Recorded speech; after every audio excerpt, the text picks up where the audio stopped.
주님을 기쁘시게 해드립시다. 예. 사도 바울은 일평생을 주님을 기쁘시게 해드리는 삶이 어떤 삶일까 하면서 고민하면서 또 주의 영광을 위해서 믿음으로 달려갔습니다. 오늘 우리 성가대가 찬양한 것처럼 험한 산도 나는 괜찮소, 바다 끝이라도 나는 괜찮소, 죽어가는 영혼을 위해서는 나는 나 자신을 버리겠소.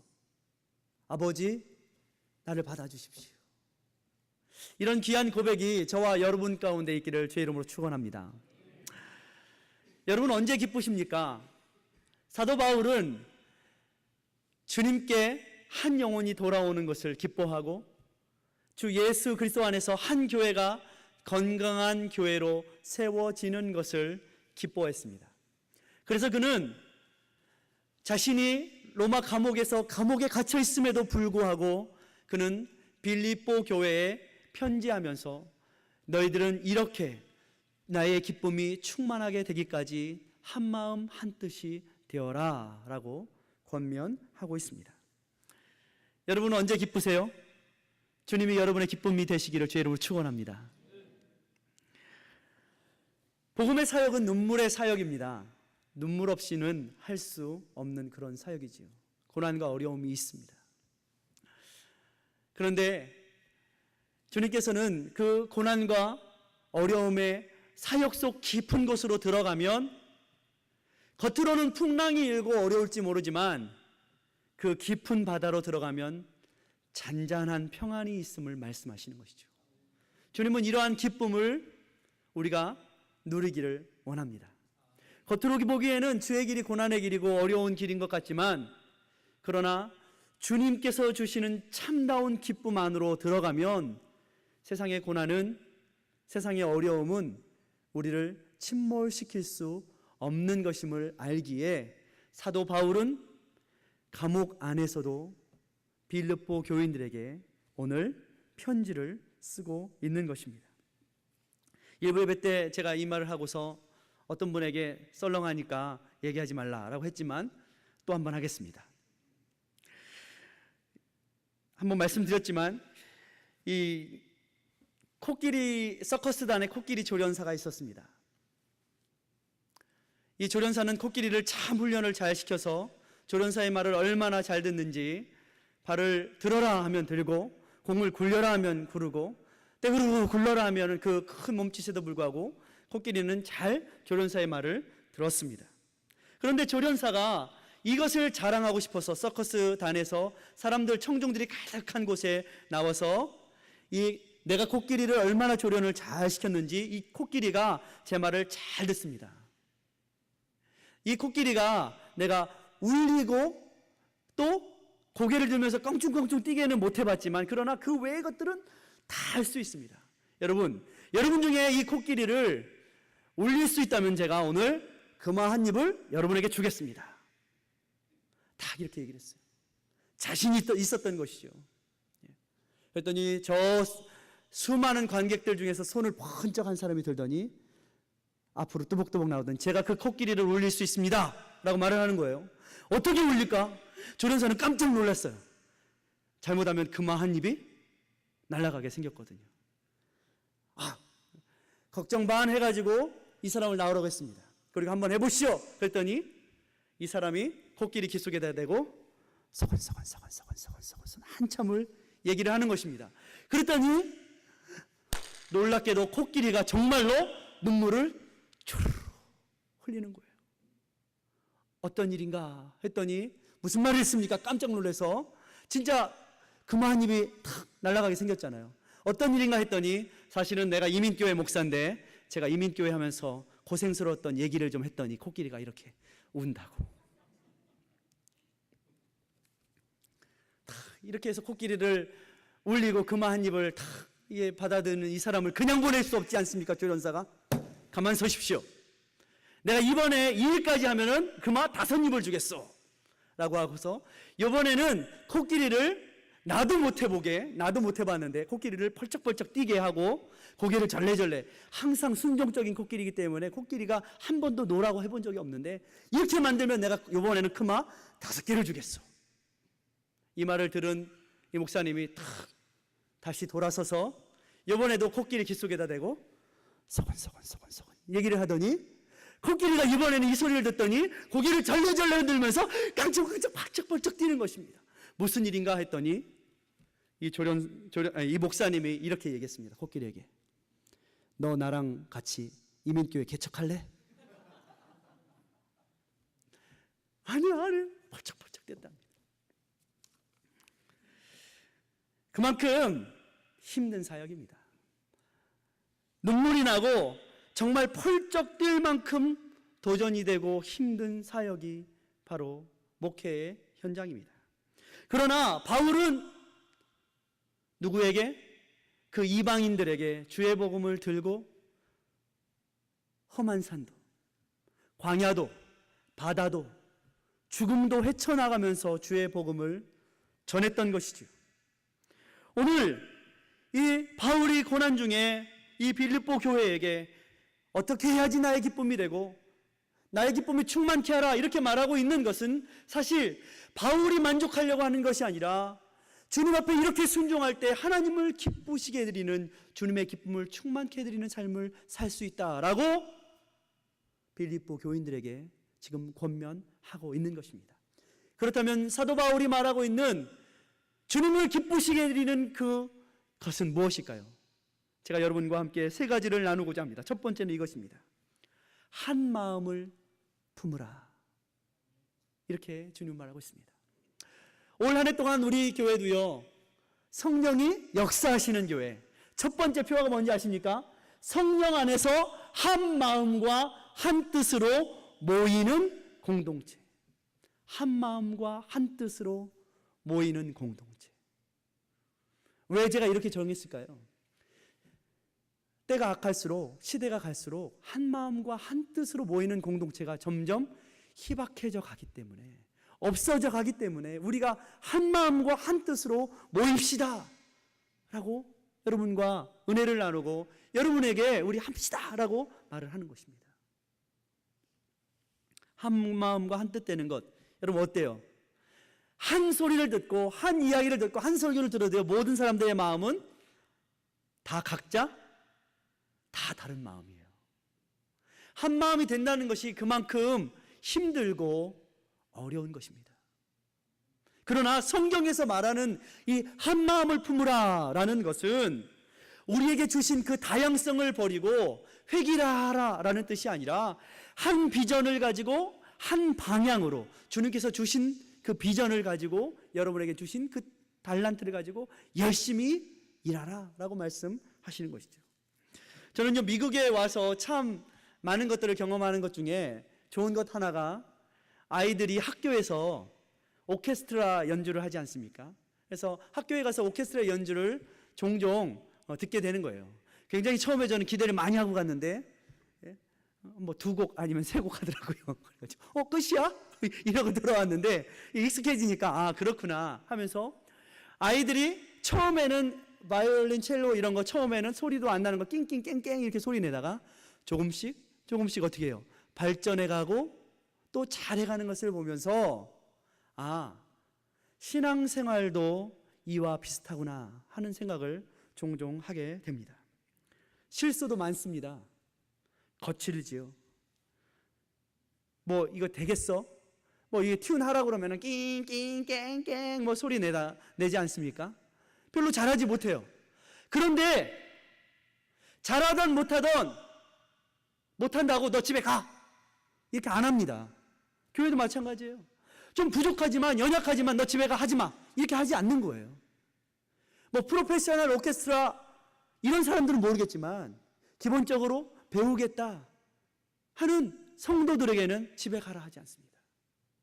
어찌됐건 부족하지만 어떤 사람은 퍼스트 체어에 앉고 어떤 사람은 어떤 아이는 저 끝에 체어에 앉지만 그러나 집에 가라 하지 않고 배우겠다 하는 자는 모두 다 와서 배우게 하는 것이죠. 그리고 함께 합주를 하는 것이죠. 잘하는 아이도 있고 못하는 아이도 있습니다. 그러나 못한다고 해서 넌 빠져 하지 않습니다. 함께 가야 하는 것이죠. 신앙생활에도 그렇습니다. 지휘자가 지휘봉을 들고 탁 서게 되면 어린 아이들도 학교에서 배운 것이 무엇입니까? 자기 나름대로 막 연습을 하다가 지휘자가 지휘봉을 딱 들고 선생님이 딱 서게 되면 바른 자세를 하고 준비를 하고 긴장을 하고 지휘가 떨어지기만을 기다리는 것이죠. 그리고 언제 그랬냐는 듯이 아이들은 연주를 시작합니다. 그 연주가 어떤 애들은요, 잘하는 바이올린, 퍼스트 바이올린에 앉는 애들도 있어요. 세컨드 바이올린에 앉는 애들도 있어요. 비올라도 있고요, 첼로도 있고 베이스도 있어요.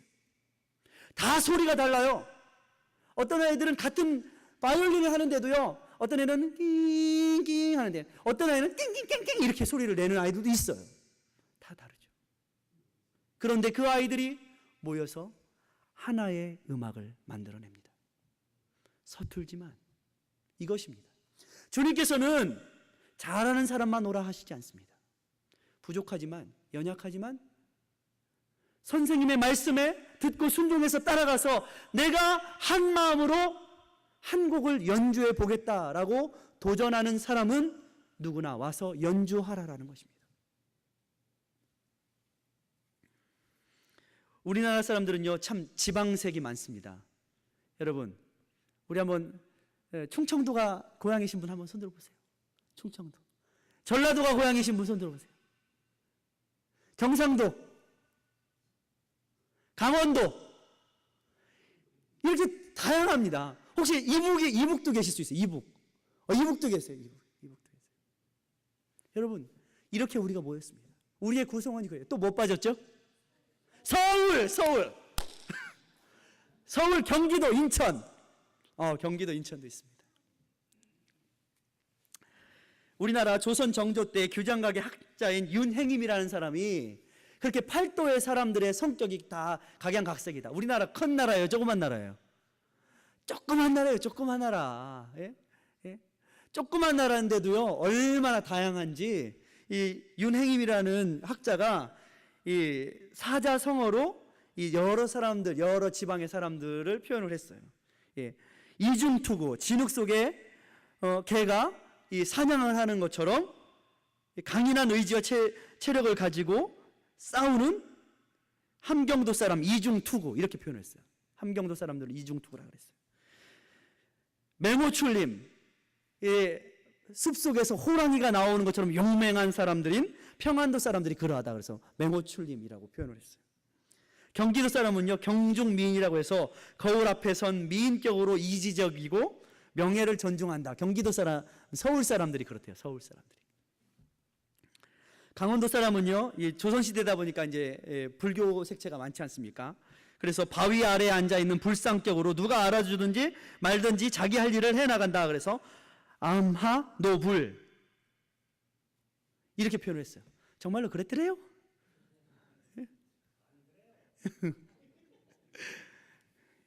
충청도 사람은 깨끗한 바람과 밝은 달격으로 풍류를 즐길 줄 아는 고상의 면이 있다. 그래서 청풍명월이다. 좋지 않습니까? 저도 충청도인데 이 말을 들으면서 야, 내가 왜 이렇게 좀 노래를 하는가 했더니만 청풍명월. 여러분, 그런데 충청도 사람들이 느리다 하는데 절대 느리지 않습니다. 아버지 돌 굴러가 아유 그러면은 벌써 피했다. 요즘에는 그렇답니다. 여러분, 충청도 사람들이 말을 느리게 길게 하는 것 같지만 그렇지 않죠. 여러분, 한국 사람들 보신탕 잘 드시는데 어때요? 보신탕 드세요를 두 자로 줄이면 뭔지 아십니까? 개혀? 개혀? 이거예요, 개혀? 빠릅니다. 예. 경상도 사람은요, 크고 높고 험한 산격으로 웅장하고 험악한 기계가 있다라고 해서 태산줄령 또는 태산교악 이런 표현을 썼습니다. 전라도 사람들은 바람에 쉽게 흔들리는 버들나무까지 격으로 시대에 민감하게 잘 적응하면서 살아간다라고 하면서 풍전세류 이렇게 표현을 썼어요. 이 조그만 나라에 정말 각양각색의 색깔을 가지고 사람들이 어우러져서 살아갑니다. 어떤 사람들은 이것이 문제라고 하지만 저는 개인적으로 이처럼 우리나라 사람들이 다양하고 어때요? 유니크하다. 하나밖에 없는, 그게 한 사람 한 사람 다 멋있게 하나님이 지으셨다라고 저는 믿습니다. 여러분, 음악도요 좀 달라서요, 다른 음악이 잘 어우러져서 하모니가 되어야지. 오늘 성가대가 찬양하면서 목소리가 다 달라요. 생긴 것도 다 달라요. 기질도 다 달라요. 그런데 하나의 찬양을 멋있게 하나님께 영광을 돌리는 것처럼 다르지만 한 노래를 부르면서 그 가운데 하모니를 이루는 것이 바로 한 마음이 되라 라는 뜻의 의미라는 것이에요. 다 똑같이 획일화되고 다 똑같이 나는 버리고 나의 것은 다 버리고 저 사람하고 똑같이 되어야지, 이런 뜻이 아니라는 거예요. 하나님께서 주신 그 귀한 것들을 다 하나님의 영광을 위하여서 한 목적과 비전을 향해서 열심히 달려가게 쓰임 받으라는 거예요. 그렇게 우리의 삶은요, 하나님께서 작고 가신 노래를 연주하는 과정이라고 보아야 돼요. 지휘자의 지휘에 맞추어서 질서 있게 해야 돼요. 그런데 중요한 건 질서 있게. 내 마음대로 나가면 안 돼요.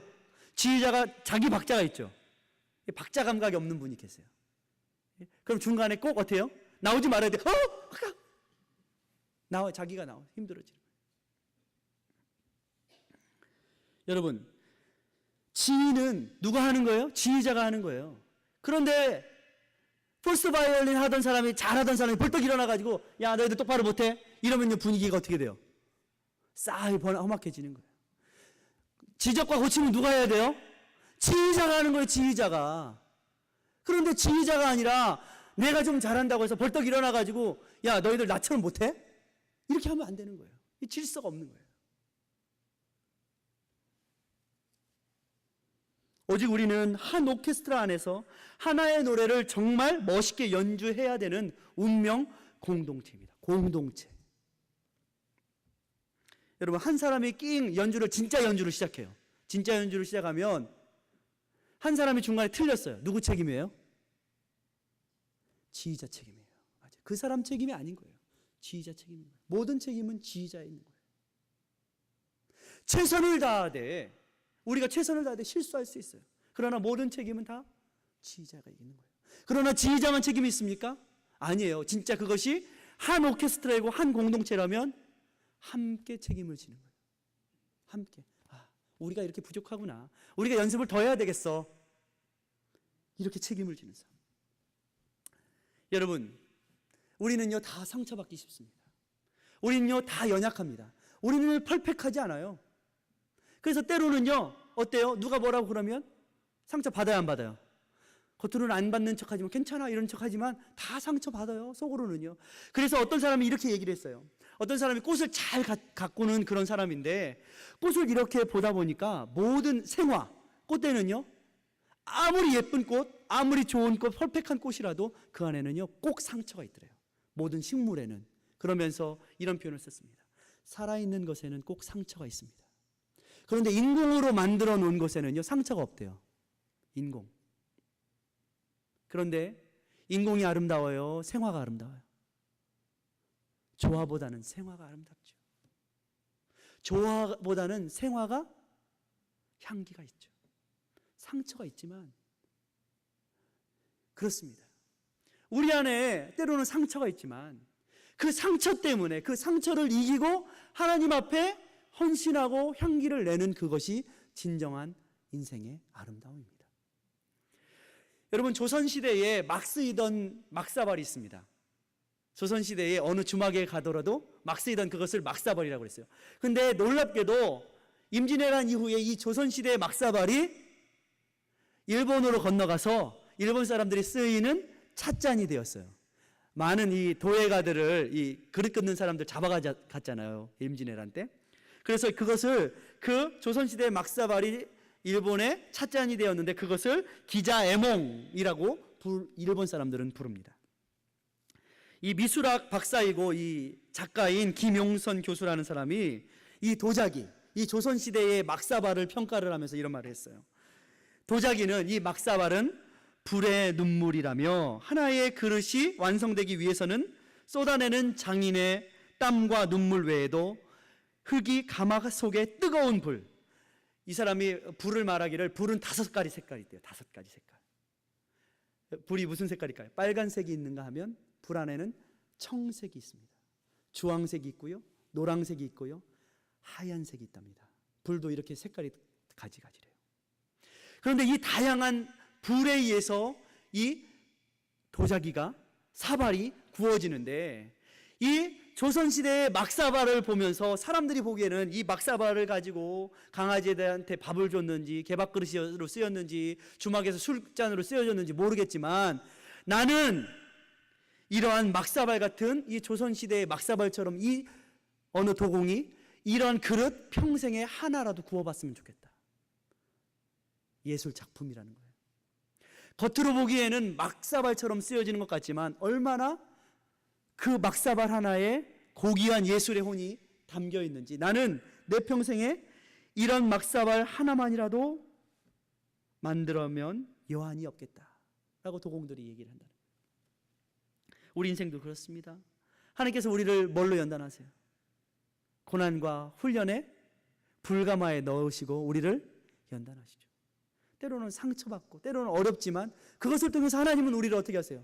진짜 명품, 진짜 진품, 멋있는 그릇으로 우리를 빚으시고자 때로는 고난과 역경을 주신다는 것이죠. 그런데 이 사람은 이렇게 표현하고 있어요. 한국인의 성정대로 소박함과 인위적인 손길을 최대한 줄이는 데에 막사발의 매력이 있다. 하지만 이러한 그릇도 언젠가는 깨질 것이다. 그렇게 말하면서 이 사람은 이렇게 말해요. 그런데 깨지기 쉬운 것이 바로 그릇인데 인간은 깨지지 않는 그릇을 사용하기 시작부터 인간의 마음은 강팍해지기 시작했다. 그릇이나 사람이나 깨지기 쉽기 때문에 오히려 배려하고 소중히 다루는 것입니다. 그릇에 금이 가는 것이 대수가 아니라 사람들이 서로를 그릇처럼 깨지지 않도록 소중히 다루는 것이 더 중요한 문제입니다. 그는 이런 글을 쓰고 있어요. 여러분, 우리도요 흙으로 빚어졌죠? 우리도요 언젠가는 깨어지겠죠? 그래서 제가 수요일에도 말씀드렸지만 새벽기도 때인가요? 죽는다는 표현을 뭐라고 표현해요? 영어식 표현으로? pass away. 무슨 뜻이에요? 지나간다는 뜻이에요. 우리의 한 세대, 우리가 살고 있는 그 세대는 지나갈 것입니다. 하나님께서 우리에게 맡겨주신 그 사명의 때가 지나면 우리도 지나갈 것이에요. 그런데 그 지나가기 전에 우리가 하나님 앞에 어떤 그릇으로 쓰일 것인가? 하나님 앞에 금그릇, 은그릇, 겉모양이 금그릇이다, 은그릇이다. 겉이 명품이 아니라 우리가 속이 명품이어야 돼요. 우리의 속사람이 명품이어야 된다. 여러분, 그 속에 개밥을 담고 늘 으르렁거리면 금그릇도 개밥그릇이 됩니다. 막사발도 그 안에 보배이신 주님을 담고 있으면 명품이요 작품이 되는 것입니다. 깨지기 쉬운 것이 인생인데 우리는 인공의 삶이 아니라 살아있는 그러한 막사발이지 말고 주인이 쓰기에 편안한 그런 사발이 되어야 합니다.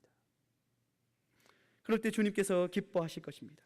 그러므로 인생에 주신 하나님께서 우리에게 주신 노래를 어떻게 합니까? 우리가 함께 하모니를 이루면서 노래를 해야 되죠. 사랑의 노래를 연주하기 위해서는 우리가 오늘 말씀 1절처럼 그리스도 안에 무슨 권면도 있을 수 있어요. 사랑의 위로도 필요해요. 성령의 무슨 교제도 필요해요. 긍휼도 필요해요. 자비도 필요해요. 그런데 이 모든 것은 주님을 향한 주님께서 주신 사명을 가지고 한 방향으로 나아갈 때에 한 마음으로 이 사명들을 잘 감당할 수 있다라는 것이에요.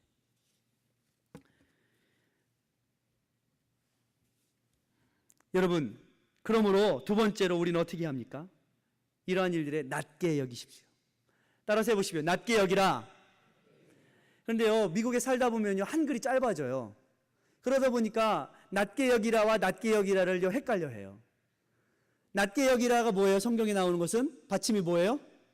시옷.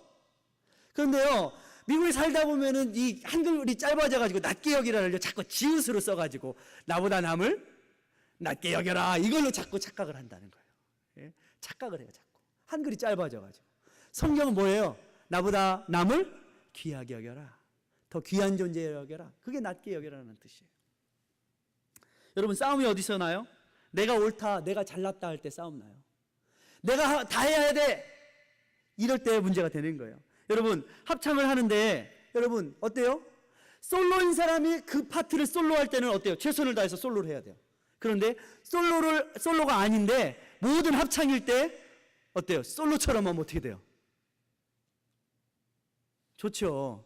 누구만 좋아요? 그 사람만 좋죠. 옆에 사람을 배려해야 되는 거예요. 옆에. 그게 합창인 거예요. 합창의 기본. 옆 사람의 소리를 잘 듣고 함께 어우러지는 합창을 해야 되지 않습니까? 그렇죠. 우리의 삶도 그런 거예요. 그래서 한국 사람들은요, 늘 흑백 논리가 참 커요. 예? 나와 다른 것인데 자꾸 어때요? 나와 의견이 조금 다르면 다른 것이 아니라고, 나와 다른 것이 아니라 틀렸다라 말하고 시작하는 거예요. 아니, 틀렸다라고 말하는 정도만 되면 되는데 저는 뭐 나쁜 놈이라고 얘기해요. 그게 문제인 거예요. 이 틀렸다라고 하는 정도가 아니라 그 다음에는 저놈은 나쁜 놈이다. 이렇게 나오니까 문제가 되는 거예요. 그리고 엄청난 사명감을 가지고 이건 내가 가르쳐야 되고 내가 뜯어 고쳐줘야 돼. 내가 아니면 저 사람 못 고쳐. 이런 사명감을 가지고 끝까지 쫓아가서 고치려고 한다는 거예요. 내 눈에 들보를 못 보고 다른 사람이 뭐를 봐요? 티를 보고서 그것을 끝까지 내가 빼줘야 돼 하고서 그런 사명감을 가지고 살아가는 사람들이 많이 있다라는 거예요. 여러분, 저는요 그런 분들에게 바라는 것은, 우리 교회는 그런 사람이 없지만 주님의 일에 그렇게 사명감을 가졌으면 참 좋겠다라는 생각을 합니다. 그런 사람들을 볼 때마다. 여러분, 놔두십시오. 주님께서요 그런 사람도 틀렸다면, 그 사람이 틀렸다면 하나님께서 영광로에 넣으시고 어떻게 하세요? 고치세요. 하나님이 고치세요. 주님이 때가 되면 고치세요. 인생의 고난과 어려움을 통해서 하나님이 가르치세요. 주님이 쓰실 만한 그릇으로 뜨거운 불에 풀무에서 연단을 하시는 거예요. 여러분, 그래서요 옆에 분에게 한번 말씀해 주세요. 옆에 분에게 말씀해 주세요. 옆에 분을 보시고 날 좀 놔두세요. 날 좀 놔두세요. 이렇게 말씀해 주세요. 날 좀 놔두세요. 주님이 고치실 거예요. 이런 말까지도 하시죠. 절 좀 놔두세요. 주님이 고치실 거예요. 예. 되게 쑥스러워하시네요. 이 말씀 하시라고 그러니까. 말씀하시기 좀 쑥스러우시죠? 그럼 이번엔 자기 자신에게 한번 합시다. 예. 주님 제발 좀 고쳐주세요. 스스로에게, 이번에는 스스로에게 주님 고쳐주세요. 예. 예. 주님이 고치십니다. 여러분, 내가 주인인 사람은요, 내가 삶의 주인인 사람은 늘 다른 사람과 비교하고 판단해요. 그런데 하나님이 주인인 사람은요, 다른 사람을 천하보다도 귀하게 낮게 여겨요. 낮게 여기는 시옷입니다. 시옷 낮게 여기니까. 예, 시옷. 그러므로 하나님께서는요 겸손한 자를 가까이 하신다고 그랬어요.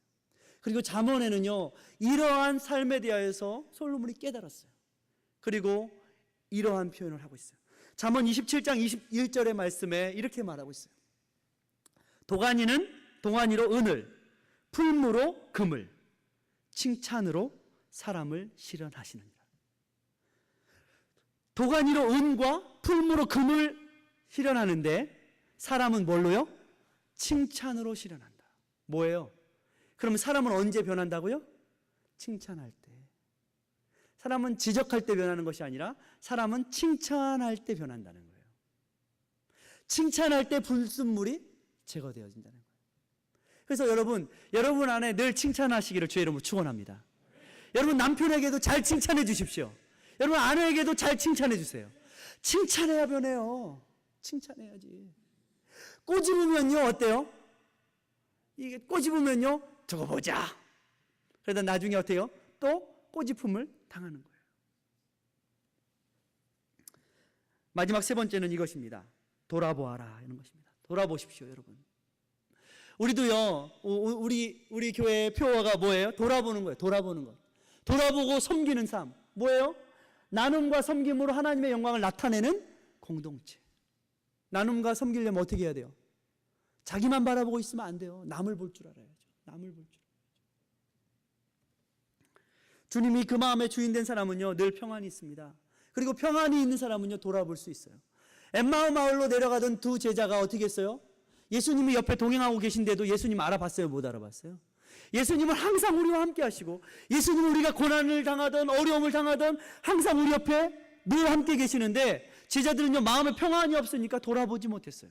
주님 함께 하시는데도 불구하고. 여러분, 그러므로 우리가 어떻게 해야 돼요? 우리 안에 주님을 모시면 우리는 어때요? 평안이 있고 그때부터 돌아보게 됩니다. 오늘날에 왜 우리가 공동체로 모여야 합니까?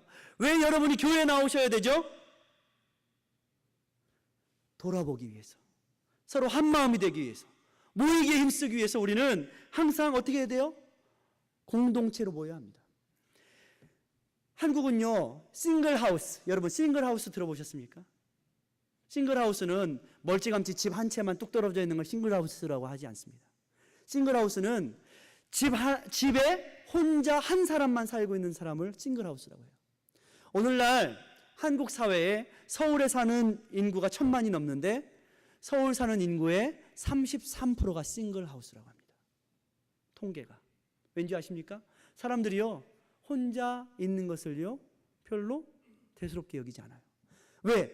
사람들하고 여럿이 모여서 관계하는 게 더 불편하다고 생각을 하는 거예요. 왠지 아십니까? 재미난 얘기가 있어요. 요즘에는요 회사에 보통 회사 직장 다니는 사람들이 점심시간에 식당에 와서 밥을 먹지 않아요. 밥을 먹는데 4명이 보통 식당에 와서 밥을 먹으면 보통 이렇게 와가지고 과장님 오늘 어떠십니까? 이렇게 얘기도 하고 뭐 김재희님 뭐 이렇게 얘기도 하잖아요. 그런데 모든 4사람이 딱 식당에 오면 식당 폭속도가 어떻게 되냐면 식당에 딱 앉아서 아저씨 설렁탕 주세요. 아줌마 설렁탕 주세요. 이렇게 얘기하고서 다 딱 꺼낸답니다. 그리고 밥 먹기 시작 때부터 밥 먹고 회사로 돌아갈 때까지 한마디도 서로 안 하고 보고만 있다가 뭘 보겠어요? 전화기에 보고 있다가 회사로 돌아간대요. 그래서 한국의 공익광고에 이런 공익광고가 생겼어요. SNS만 하지 마시고 예쁜 여자친구 얼굴도 좀 봐주세요. 이게 공익광고예요. 연애를 하는데도요 얼굴을 맞대고 대화하지 않고 전화로 얘기를 해요. 전화로. 스마트폰 중독이 인터넷 중독을 넘어섰습니다.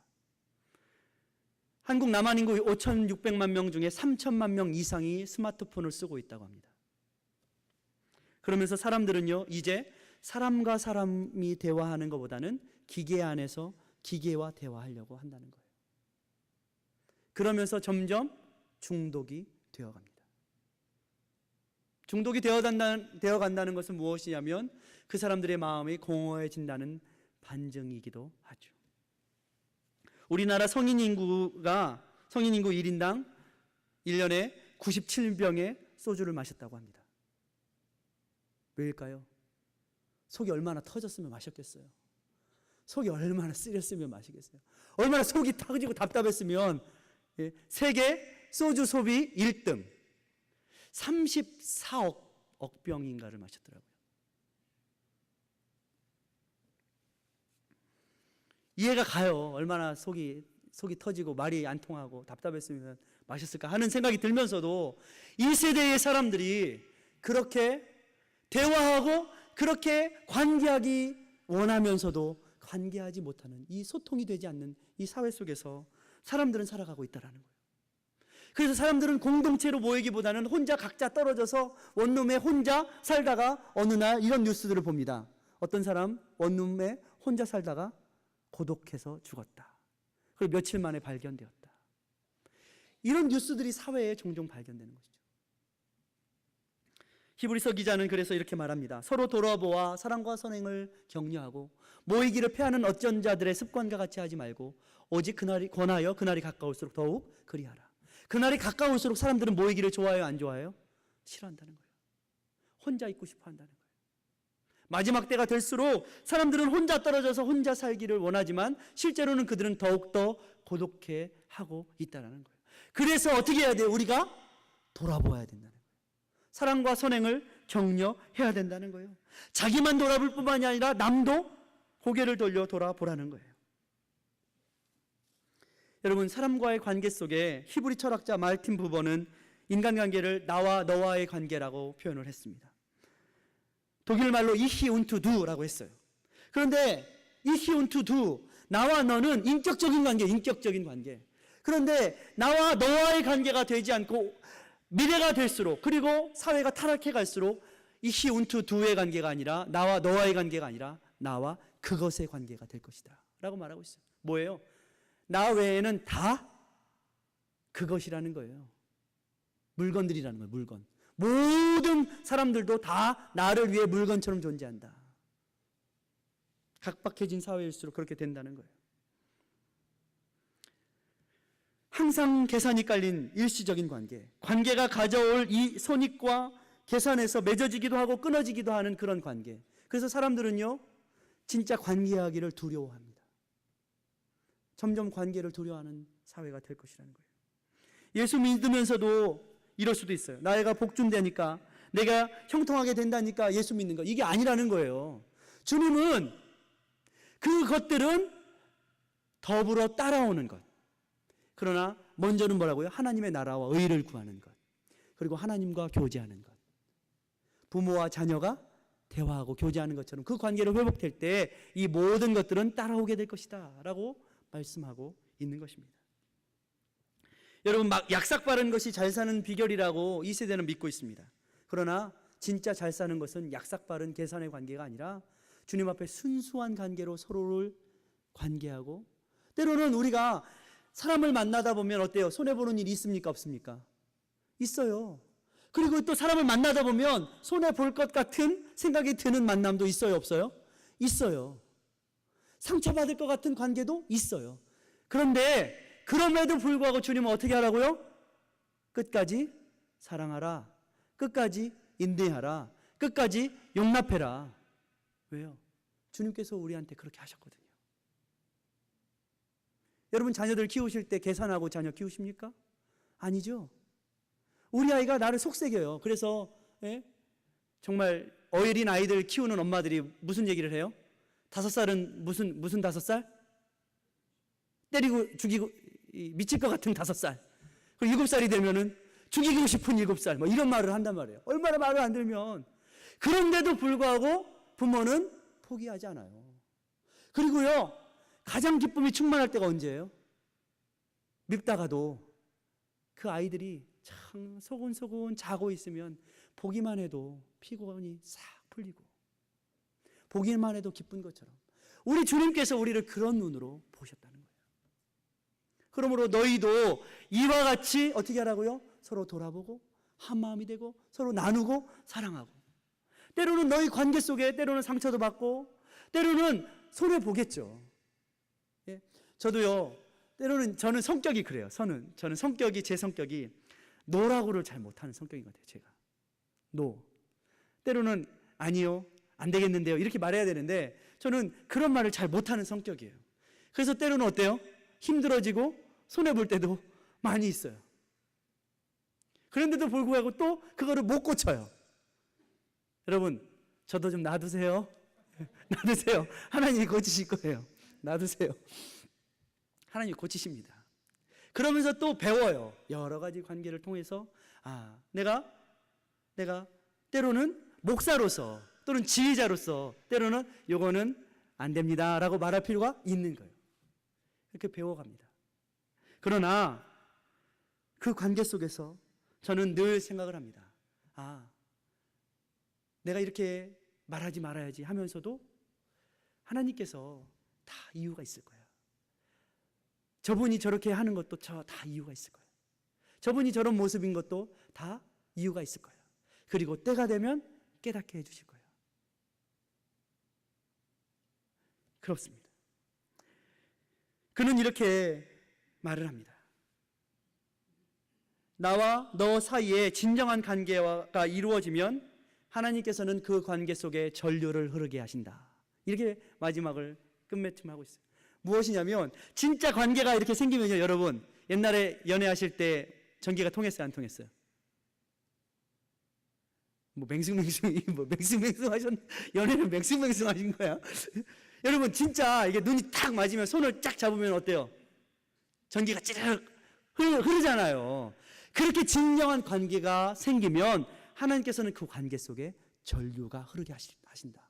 이렇게 말틴 부버라는 사람은 마지막을 글을 끝맺고 있습니다. 그러면서 그는 이렇게 말하고 있어요. 하나님께서 전류를 보낸다라고 말하면서 온 마음과 온 정성을 다해 예수를 사랑하고 사랑하는 사람은 신의 경지를 체험하는 사람이 된다. 이렇게 표현하고 있어요. 그 사랑의 관계 속에 신의 경지를 체험하는 것. 근데요, 이 말이요, 사실 이 사람이 지어낸 말인 것 같지만 베드로 후서 1장을 가보면요, 사도 베드로는 이렇게 말하고 있습니다. 신의 성품에 참여하는 자가 되게 하셨으니 그러므로 너희가 더욱 힘써 너희 믿음의 덕의 지식을, 지식의 절제를, 절제의 인내를, 인내의 경건을, 경건의 형제의 우애를, 형제의 우애의 사랑을 공급하라. 여러분, 저와 여러분이요 서로 사랑하면요 신의 성품에 참여하는 자가 되는 것입니다. 그래서 우리가 서로 돌아보고 사랑과 선행을 격려해야 되는 것입니다. 그렇습니다. 여러분도요 옆에 분과 전기가 통하시기를 주의 이름으로 축원합니다. 여러분도요 여러분 남편과 여러분 아내와 이웃과 전기가, 자녀들과 전기가 찌르륵 통해 가지고 진짜 사랑이란 이런 거야, 진짜 아름다운 관계는 이런 거야, 전기가 통하는, 치르륵 전기가 통하면요 머리에서 뭐가 나오는지 아시죠? 엔돌핀 말고 다이돌핀이 나오는 거예요. 그때 다이돌핀. 그러면 다이돌핀이 나오면 우리 몸속에 있는 모든 더러운 암세포도 병균도 다 어떻게 해요? 다이돌핀이 싹 잡아먹는 거예요. 건강해지는 거예요. 그래서 주님 안에서 우리는 기쁘고 나도 기쁘고 하나님도 기쁘게 해드리는 그런 삶이 살게 되어지는 것이죠. 여러분, 이러한 주님을 기쁘시게 해드리는 삶을 사시기를 주의 이름으로 축원합니다. 기도합니다. 사랑과 은혜 주님 감사합니다.